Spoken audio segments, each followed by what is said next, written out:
दोस्तों, अगर आप भी हरमनप्रीत कौर, स्मृति मंधाना और MS धोनी को बेहतरीन खिलाड़ी मानते हैं तो वीडियो को लाइक जरूर कीजिएगा। दोस्तों, स्मृति मंधाना की RCB की टीम को हराकर उन्हें कुचल कर रख देने पर हरमनप्रीत कौर ने अपने बयान में WPL जीतने पर और दोस्तों साथ ही साथ रोहित धोनी से कप्तानी सीखने पर कुछ ऐसा कहने के सुनकर शायद आपको भी अपने कानों पर विश्वास नहीं होगा। आखिरकार दोस्तों, RCB की टीम को पछाड़कर हरमनप्रीत ने अपने बयान में क्या कहा, उनके बयान का पूरा वीडियो आपको दिखाने जा रहे हैं। लेकिन उससे पहले आप सभी का क्या मानना है हरमनप्रीत कौर और स्मृति मंधाना दोनों में से आपकी फेवरेट कौन है व्यक्तिगत तौर पर, नीचे कमेंट कर हमें जरूर बताइएगा। दोस्तों, वुमेन्स प्रीमियर लीग में केवल 2 ही टीमों की बातचीत है। एक तो है RCB की टीम जिसमें स्मृति मंधाना कप्तान है और एक तरफ मुंबई की टीम जिसमें हरमनप्रीत कप्तान है। और इस बार तो कुछ ऐसा हो गया कि मुकाबले में एक तरफा कौन जीतेगा ये बता पाना मुश्किल था, क्योंकि दोस्तों दोनों ही टीमों ने कांटे की टक्कर देकर इसका 9वां मुकाबला खत्म किया है। आपको बताएं दोस्तों कि बेंगलोर के M चिन्नास्वामी स्टेडियम यानी कि RCB के घर में यह मुकाबला हो रहा था, जहां दोस्तों बेंगलोर की टीम पहले बल्लेबाजी कर रही थी। मुंबई इंडियंस की टीम ने टॉस जीतकर पहले गेंदबाजी चुनी थी। बल्लेबाजी करते वक्त हर कोई चाहता था कि स्मृति मंधाना का बल्ला चले, लेकिन वो खुद ब खुद 9 रन पर आउट हो गई। इनफैक्ट सोफी डिवाइन भी 9 रन पे ही चली गई थी। उनकी टीम से केवल एलिसा पेरी ने लगाए थे 44 रन जो नाबाद गई और 27 रन ज्यादा वारेहाम के बल्ले से निकले। यानी कि दोस्तों ये टीम 20 ओवर में ज्यादा से ज्यादा भागदौड़ करने के बावजूद भी ना बस 131 रन ही बना पाई और 132 रन का टारगेट वैसे भी मुंबई की टीम के लिए ज्यादा नहीं था। जिसे चेज करने के लिए दोस्तों मैदान में उतरी अस्तिका भाटिया ने ही 15 गेंद में 31 रन ठोक दिए, 4 चौके 2 छक्के जड़ दिए। बस टीम तो वहीं जीत गई थी, अब तो केवल फॉर्मेलिटीज करनी थी। हेली मैथ्यूज ने दोस्तों 21 गेंदों में आगे चलकर 26 रन जड़े और दोस्तों मात्र 24 गेंदों में 7 चौके लगाकर एमिलिया कर्क ने नाबाद 40 रन की पारी खेली और अपनी टीम को बड़ी आसानी से 16वें ओवर में जिताकर पॉइंट्स टेबल में टॉप कर लिया है।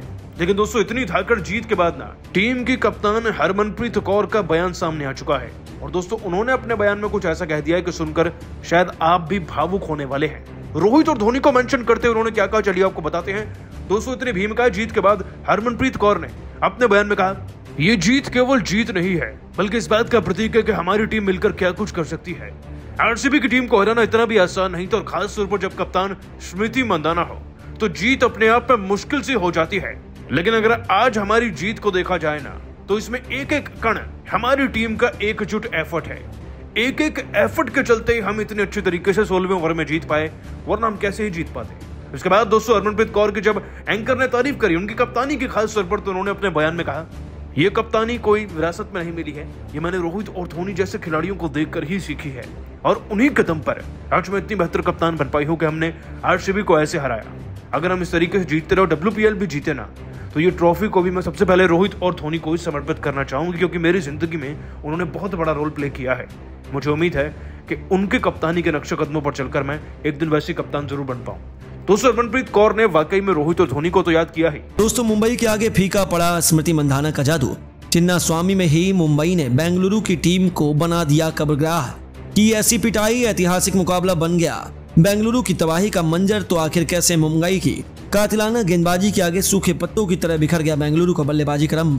आखिर कैसे एलिस पेरी की खतरनाक पारी पर भारी पड़ा खूंखार अस्तिका मैथ्यूज का बल्ला। कौन बना अंत में अपनी टीम की जीत का हीरो। कैसे मुंबई इंडियंस ने बेंगलुरु को किया घुटने टेकने पर मजबूर और किसने बनाए कितने रन। इस रोमांचक मुकाबले की पूरी हाईलाइट हम आपको दिखाएंगे, लेकिन उससे पहले आपको क्या लगता है एलिस पेरी, स्मृति मंधाना और हरमनप्रीत में कौन सबसे खतरनाक खिलाड़ी है, अपनी राय में नीचे कमेंट करके जरूर बताइए। दोस्तों वुमेन IPL के सबसे मोस्ट अवेटिंग मैच के शुरू होने के कुछ ऐसा हुआ जिसे कोई भी बेंगलुरु फैन अपने जीवन में कभी भूल नहीं पाएगा।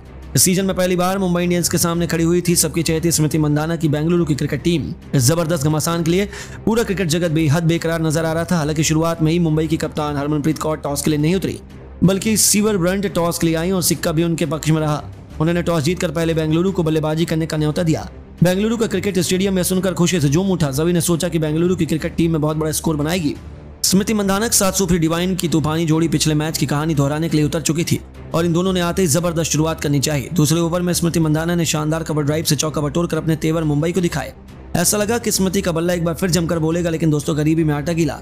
तीसरा ओवर लेकर आई ईसी वॉन्ग ने तीसरी गेंद पर स्मृति मंधाना को फंसा लिया और कप्तान सीवर ब्रंट ने स्मृति मंधाना का आसान सा कैच लपका, जिसकी वजह से उन्हें आउट होकर पवेलियन लौटना पड़ा। इसके बाद पूरे स्टेडियम में मायूसी छा गई। आखिर वो भी क्यों ना, स्मृति 11 गेंद पर एक चौके की मदद से केवल 9 रन बनाकर पवेलियन लौट गई और बेंगलुरु को पहला झटका लगा। हालांकि उनके आउट होने के बाद बल्लेबाजी करने उतरी मेघना ने आते ही पहली गेंद पर शानदार चौका लगाकर अपनी पारी की शुरुआत की। लेकिन दोस्तों फिर कुछ ऐसा हुआ जिसने बेंगलुरु की टीम को इस मुकाबले से लगभग बाहरी कर दिया। जी हाँ, मेघना भी ज्यादा देर तक मैदान में टिक नहीं पाई। कप्तान सीवर ब्रंट ने गेंदबाजी में आते ही मेघना का शिकार किया और बेंगलुरु को दूसरा झटका भी दे दिया, जहां मेघना केवल 11 रन बनाकर आउट हो गई और 5 ओवर में ही बेंगलुरु ने 31 रन बनाकर अपने 2 बल्लेबाज खो दिए। अब अपनी टीम को संभालने की जिम्मेदारी सोफी डिवाइन के साथ एलिस पेरी पर भी आ चुकी थी। लेकिन दोस्तों मुंबई के तूफान के आगे इनकी जोड़ी भी ज्यादा देर तक नहीं टिक पाई। पावर प्ले का आखिरी ओवर लेकर आई इसाक ने डिवाइन को एलबीडब्ल्यू कर पवेलियन बेंगलुरु की कमर तोड़कर रख दी। हालांकि इस पर भी डिवाइन ने रिव्यू भी लिया, लेकिन उसका भी कोई फायदा नहीं हुआ। न केवल बेंगलुरु का तीसरा विकेट गिरा बल्कि उनके हाथों से ऐसा रिव्यू भी चला गया, यानी कि पूरी तरीके से मुंबई ने अभी इस मैच से शिकंजा कस लिया। 6 ओवर के पावर प्ले में बेंगलुरु ने 34 रन बनाए और उनके टॉप 3 बल्लेबाज पवेलियन की शोभा बढ़ाने लौट चुके थे। बेंगलुरु को अपनी पारी को संभालने की जरूरत थी। एलिस पेरी का साथ निभाना ऋचा घोष मैदान में थी। लेकिन दोस्तों मुंबई की क्रिकेट टीम तो इतिहास लिखने आई थी। पूजा वस्त्रकार ने ऋचा घोष को चलता कर बेंगलुरु की हार की कहानी अभी से लिख दी और केवल 42 रनों के स्कोर पर थे। उनके 4 बल्लेबाज पवेलियन लौट चुके थे। हर तरफ मुंबई का गुणगान हो रहा था, आखिर हो भी क्यों ना। अभी से मुंबई इंडियंस इस मुकाबले में लगभग विजेता मानी जा चुकी थी। एलिस पेरी एक तरफ खड़े खड़े अपनी टीम की बर्बादी देख रहे थे और उनका साथ निभाने के लिए सोफी मोलिनेक्स आ चुकी थी। बेंगलुरु की वापसी की उम्मीद इन्हीं दोनों पर थी और दोनों ने संभल कर अपनी टीम को आगे बढ़ाना शुरू कर दिया। 10 ओवर में बेंगलुरु की टीम 55 रनों तक पहुंच चुकी थी, लेकिन सोफी भी केवल 12 रन बनाकर चलती बनी। हालांकि बेंगलुरु के लिए एलिस पेरी तैयार नहीं थी। उनका बखूबी साथ जॉर्जिया वेरहम ने निभाया। दोनों खिलाड़ियों ने संभल कर अपनी टीम को आगे बढ़ाना शुरू किया और 15 ओवर में मिलकर दोनों ने बेंगलुरु को 100 रनों के पार पहुंचा दिया। बेंगलुरु ने वापसी का रास्ता ढूंढ लिया। हालांकि जॉर्जिया 19 गेंद पर 27 रन बनाकर चलती बनी, लेकिन पेरी को रुकना नहीं आता था। वह अंत तक चट्टान की तरह डटी रही और 38 गेंद पर 5 चौकों की बदौलत 44 रन बनाए और 20 ओवर में अपनी टीम को 131 रनों के फाइटिंग टोटल तक पहुंचा दिया। अब मुंबई को कम स्कोर पर रोकने की जिम्मेदारी बेंगलुरु के गेंदबाजों पर आ पड़ी थी। दूसरी तरफ मुंबई को जीत की दहलीज पर ले जाने के लिए यास्तिका भाटिया के साथ एली मैथ्यूज की तूफानी जोड़ी मैदान में कदम रख चुकी थी। आते ही पहली गेंद पर भाटिया ने विकेट के सामने शानदार चौका लगाकर अपने और अपनी टीम का खाता खोल दिया। दूसरे ही ओवर में उन्होंने लगातार 2 गेंद पर एक जबरदस्त छक्का और फिर करारा चौका लगाया और बेंगलुरु के पसीने छुड़ा दिए। यास्तिका तो सर पर कफन बांधकर उतरी थी। दूसरी तरफ हैली ने भी एक के बाद एक 2 करारे चौके लगाकर अपना खाता खोला और रेणुका सिंह को निशाना बनाते हुए दोनों खिलाड़ियों ने चौके छक्कों की ऐसी झड़ी लगाई कि तीसरे ओवर में मुंबई ने 37 रन बना डाले। इस ओवर में दोनों ने कुल मिलाकर 16 रन बटोरे और इसे अब तक का सबसे महंगा ओवर बना दिया। बेंगलुरु के फैंस को अभी से अपनी हार नजर आने लगी, क्योंकि रॉकेट की रफ्तार से ये दोनों मुंबई की जीत की तरफ ले जा रही थी। हालांकि तभी बेंगलुरु ने भी वापसी की। सोफी डिवाइन की गेंद पर यास्तिका भाटिया विकेट के पीछे ऋचा घोष को कैच थमा बैठी और उन्होंने 14 गेंद पर 4 चौकों 2 छक्कों से सजी 31 रनों की ताबड़तोड़ पारी खेली। इस विकेट के बाद बेंगलुरु को वापसी का रास्ता दिखने लगा। उनके आउट होने के बाद मैदान पर कप्तान नेट सीवर ब्रंट उतर चुकी थी। उन्होंने आते ही बेहतरीन चौके से अपना खाता खोला और अपनी टीम को 50 रनों के पार पहुंचाया। 6 ओवर के पावर प्ले में मुंबई ने 60 रन बना लिए। 7वें ओवर की शुरुआत ही हैरी ने एक खतरनाक छक्के से की और अब मुंबई को 70 रनों से भी कम की दरकार थी। बेंगलुरु को इन्होंने वापसी का एक भी मौका नहीं दिया और देखते ही देखते न केवल आसानी से मुंबई इंडियंस ने लक्ष्य हासिल किया, बल्कि बेंगलुरु को इस सीजन की उनकी दूसरी हार भी थमा दी और अपने घर में ही बेंगलुरु डिफेंडिंग चैंपियन मुंबई के सामने घुटनों पर आ गए। दोस्तों इंग्लैंड के खिलाफ अंतिम मैच के लिए रातों रात धर्मशाला के लिए रवाना हुए भारतीय टीम के 2 दिग्गज खिलाड़ी। जी हाँ दोस्तों, बिल्कुल सही सुना आपने। भारत और इंग्लैंड के बीच खेली जा रही टेस्ट सीरीज का अंतिम मैच धर्मशाला के मैदान पर खेला जाएगा। इसके लिए दोनों टीम तैयार है, लेकिन इन बीच रातों रात भारतीय टीम के अंदर 2 दिग्गज खिलाड़ियों की एंट्री हो चुकी है, जिसके आने से भारतीय टीम का जीत दर्ज करना और भी ज्यादा आसान हो चुका है। तो आखिर कौन है वह 2 दिग्गज खिलाड़ी जो रातों रात धर्मशाला पहुंचकर इंग्लैंड की टीम के खेमे में दहशत पैदा कर चुके हैं? तो आपको बताएंगे ही। जानने के लिए वीडियो को पूरा एंड तक जरूर देखिएगा। लेकिन उससे पहले आपको क्या लगता है, ऋषभ पंत, विराट कोहली, महेंद्र सिंह धोनी में कौन है भारतीय टीम का सबसे खतरनाक खिलाड़ी? अपनी राय में नीचे कमेंट बॉक्स में जरूर दीजिएगा। दोस्तों भारत और इंग्लैंड के बीच टेस्ट सीरीज खेली जा रही है, जिसमें भारतीय टीम को जीत मिल चुकी है। आपको बता दें, भारतीय टीम ने सीरीज के पहले मैच में 28 रन से हार का सामना किया, लेकिन इसके बाद भारतीय टीम ने पीछे मुड़कर नहीं देखा और दूसरे मैच में 106 रन से जीत हासिल करने के साथ तीसरे मैच में 434 रन से ऐतिहासिक जीत दर्ज कर सीरीज में मजबूती हासिल की और हाल ही में खेले गए चौथे टेस्ट मैच में 5 विकेट से जीत हासिल करते हुए सीरीज को अपने नाम कर लिया।